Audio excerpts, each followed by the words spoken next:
Bike নিয়ে ট্যুরের কথা শুনেছি অনেকেই, কিন্তু কখনো স্বপ্নেও ভাবি নাই কোথাও যাব, তাও আবার বাইক নিয়ে সাজেকে। আজকের বাইক জার্নিটা কেমন ছিল এবং আমরা কিভাবে গিয়েছিলাম সেগুলো সবকিছু শেয়ার করব আপনাদের সাথে। আসসালামু আলাইকুম, সবাই কেমন আছেন? আশা করি ভালো আছেন। আলহামদুলিল্লাহ আমি অনেক ভালো আছি। তো বিথিয়াপুর বাসায় আমি আগের দিন চলে গিয়েছিলাম নওগাঁ থেকে, যেন আমরা একসাথে রওনা দিতে পারি সাজেকের উদ্দেশ্যে। সাজেক যাওয়ার আগে আমরা 12 রাস্তার মনে সবকিছু পরে নিচ্ছিলাম, আমাদের যা প্রোটেকশন আছে, কারণ বাইকে অনেকটা পথ যেতে হবে। যাই হোক, আমরা কিন্তু আল্লাহর নামে এখন রওনা দিয়ে দিব। আমরা ছিলাম টোটাল 18 জন, আর 3 জন যাবে বাসে, তারা আমাদের লাগেজ সব নিয়ে যাচ্ছে, আর আমরা বাকিরা 15 জন যাব বাইকে। আমাদের বাইক ছিল টোটাল 8টা।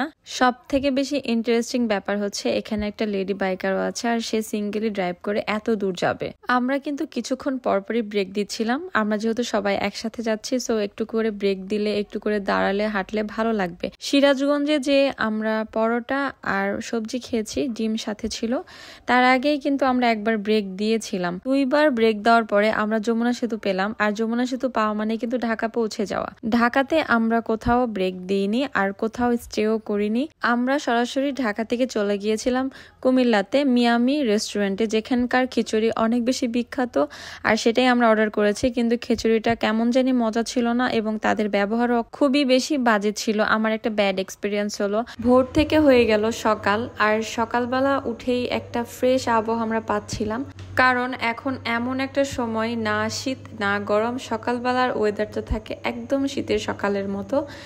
যাই হোক, তারপরে আমরা আবার রওনা দিয়ে দিলাম খাগড়াছড়ির উদ্দেশ্যে, কারণ আমরা চিটাগাং ঢুকিনি, সরাসরি খাগড়াছড়ি রোডে ঢুকে গিয়েছিলাম। তো এই যে দেখেন আমাদের গাড়িটা, আমরা কিভাবে যে যাচ্ছিলাম, ও মাই গড, পুরা ফুল প্যাকেট। আমি শুধু না, সবাই এরকম প্যাকেট হয়ে যাচ্ছিলাম, আর মাঝে মাঝে ব্রেক দিচ্ছিলাম। এটা ছিল ফটিকছড়িতে একটা রাবারের বাগান আছে, যেটা দেখার জন্য আমরা দাঁড়িয়েছিলাম।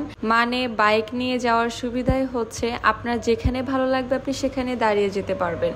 রাবারের বাগান শেষ করে সেই রোডে আমরা চায়ের বাগান পেয়ে গিয়েছিলাম, মনে হচ্ছিল আমরা সিলেট চলে এসেছি। চায়ের বাগান দেখার সাথে সাথে আমরা কিন্তু আবার দাঁড়িয়ে কিছু গ্রুপ ছবি তুলে নিলাম।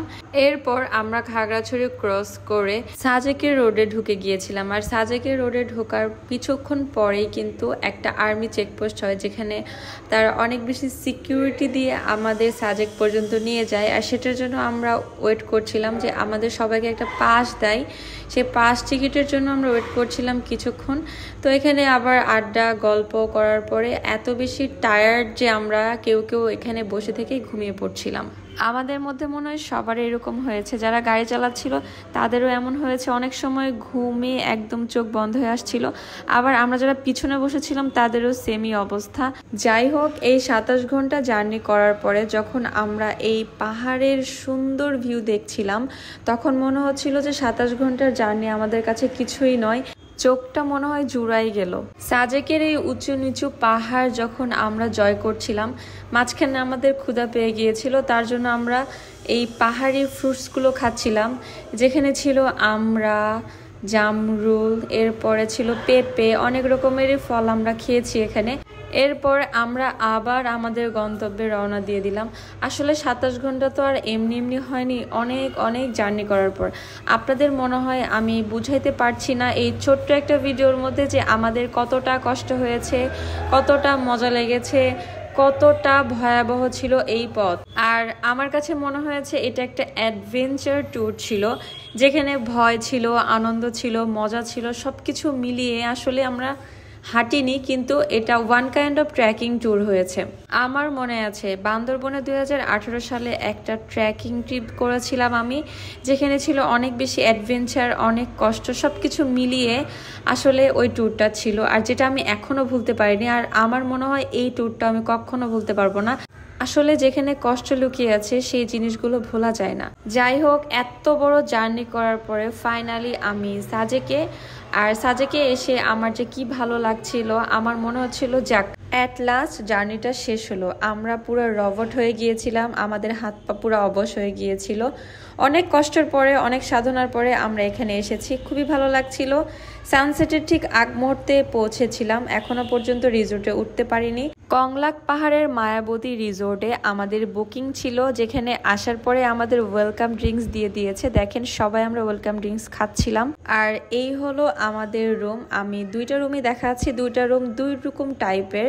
তো রুমগুলো অনেক সুন্দর ছিল, আমার কাছে খুবই ভালো লেগেছে। সব থেকে শান্তির জায়গা হচ্ছে বারান্দা।